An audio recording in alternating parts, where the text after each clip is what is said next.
students. In the present video series, we have been studying about the resistance mechanism in plants.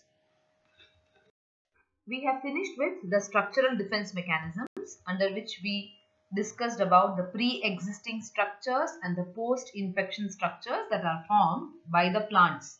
So in the previous videos, we have spoken in depth about the importance of cuticular wax or the epidermal cell wall or the structure of the natural openings and the internal structural barriers that act as a pre-existing barrier to a pathogen.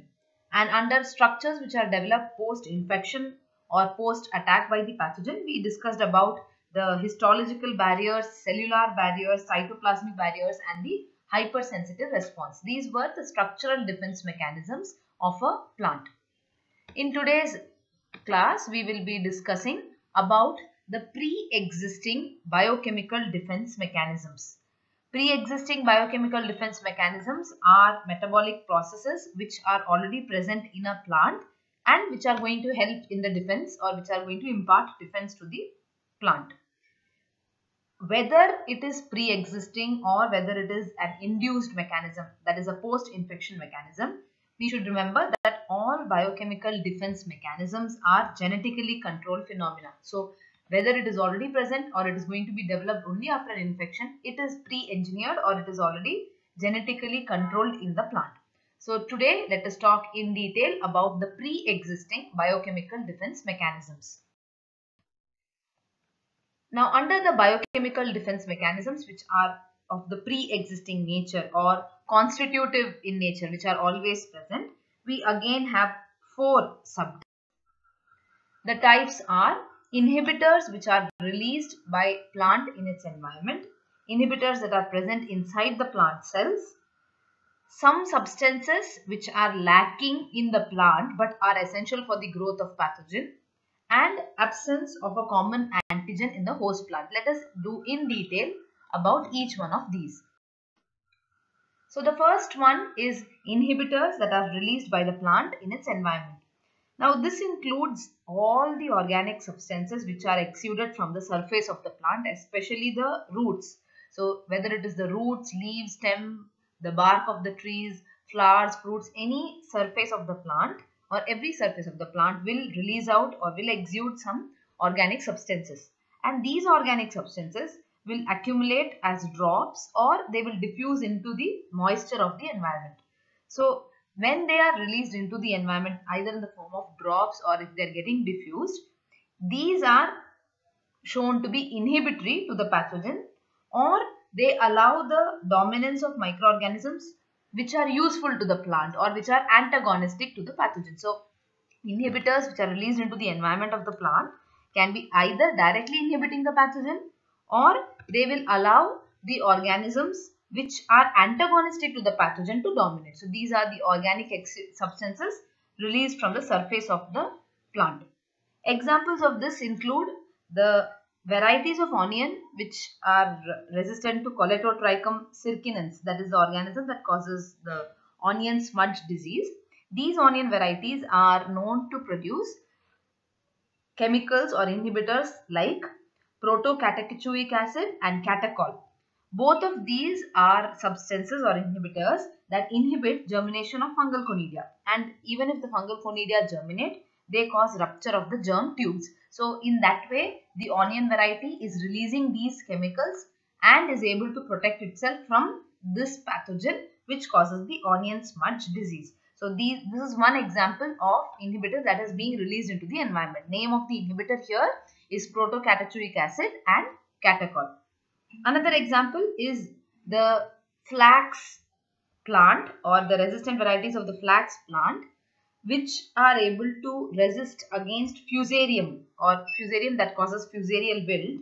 If they are able to resist themselves against fusarium or if they are able to inhibit fusarium, it has been seen that it is due to the production of a glucoside that produces HCl or hydrocyanic acid.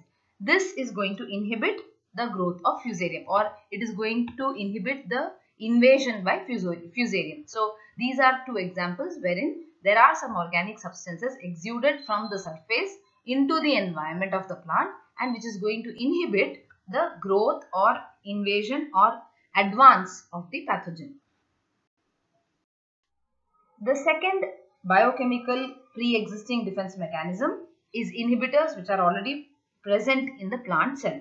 So these are substances which are not released into the environment, but they are present inside the plant cell, and again they are controlling the pathogen, or they are preventing the entry of the pathogen in one way or the other. They are making sure that the pathogen is not able to spread, it is not able to invade the tissues. So some of the examples under this are, there is a chemical, or there is an inhibitor called as chlorogenic acid, which has been known to be released by varieties of potato that are resistant to Streptomyces scabies. Streptomyces scabies is the organism that causes potato scab disease. So those varieties of potato plant which are resistant to this Streptomyces scabies are known to produce a very high amount of chlorogenic acid around their lenticels. This prevents the entry of the pathogen.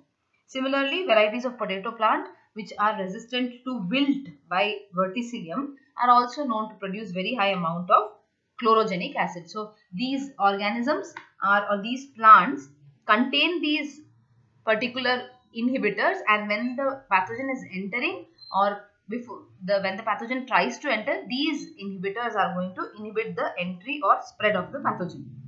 Another example is the production of isopimpinellin. Isopimpinellin is the chemical that is released by citrus lime leaves. Isopimpinellin is the inhibitor that is released by the citrus lime leaves, and that protects the citrus leaves against the pathogen Gliosporium limeticola. So isopimpinellin is the inhibitor. Name of the pathogen is Gliosporium, and the plant in which this is seen is the citrus leaves or the lime leaves. Then we have phenolic glucoside arbutin. This is the chemical or inhibitor that is present in the pear plants, and it helps the organism or helps the plant to resist against Erwinia amylovora that causes fire blight disease. Another example is the organism or is the plant tulip, which produces a chemical called as tuliposide. This tuliposide will prevent the entry and spread of Fusarium oxysporum Formispecialis tulipae. So these are all examples of organisms which are being inhibited by the inhibitors that has been noted over here. So what I have given first are the organisms, the pathogens which are being inhibited, and the second what I have given here is the chemical that is being released. So under biochemical defense mechanism, we have pre-existing biochemical defense, under which what we have done are inhibitors that are released into the environment. This slide shows you the inhibitors that are already present in the plant cells and which prevent the entry of the pathogen. The third type of pre-existing biochemical defense is lack of substances which are essential for growth of the pathogen. So there are some growth factors, or there are some chemicals in the host which are required for the pathogen to grow, which are required for the pathogen to be able to successfully cause infection. If these growth factors or if these chemicals are lacking in the host or lacking in the host plant, then the pathogen is unable to cause the infection. So example is resistance to Rhizoctonia is because of such growth factors being absent in the plant, or resistance to Venturia inequalis, which causes the apple scab disease. That is also because of lack of substances in the plant which are actually essential for the growth of the pathogen. So when developing a plant variety that is showing resistance, we can remove such a factor, growth factor, and that will very effectively inhibit the pathogen as well. The fourth type of biochemical defense, pre-existing biochemical defense, is absence of common antigen in the host plant. Now, if the host and the pathogen have a common antigen, then the host won't respond to the pathogen. I'll repeat once again. If the host and the pathogen have the same antigen or have a common antigen, then the host will not be able to respond to the pathogen when it enters inside. That means it will not be able to mount an immune response, because it will assume that this is its own antigen and it will not mount an immune response, which means the host will be susceptible to the pathogen. On the other hand, if the host lacks an antigen that is present in the pathogen, it makes it resistant. So as soon as the pathogen enters inside, the host knows something is wrong, this is a new antigen that is coming. Immediately it will mount an immune response, attack the pathogen, and the pathogen can be removed from the plant. So if there is a common antigen missing, if there is absence of common antigen in the host plant, it means it will make the host plant resistant to the pathogen, because the host plant will mount an immune response as soon as the antigen enters inside, or as soon as the pathogen enters inside.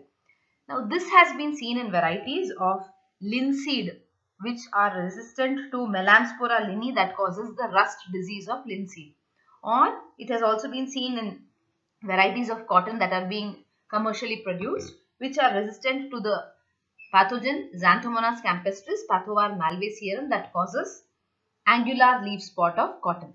So in these cases, the resistant varieties are known to lack a common antigen. Because they lack the common antigen with the pathogen, as soon as the pathogen enters, the plant recognizes it as foreign and immediately starts an immune response or attacks the pathogen. So these are the 4 biochemical defense mechanisms which are pre-existing in every plant. What are those pre-existing defense mechanisms? Inhibitors which are released into the environment, inhibitors which are already present in the plant cell, lack of certain substances which are required for the growth of pathogen, and fourth one is the absence of a common antigen in the host plant. In the next class, we will be talking about the last type of defense mechanism, that is biochemical defense mechanism which is induced after attack of a pathogen. I hope you all have understood today's class. Thank you.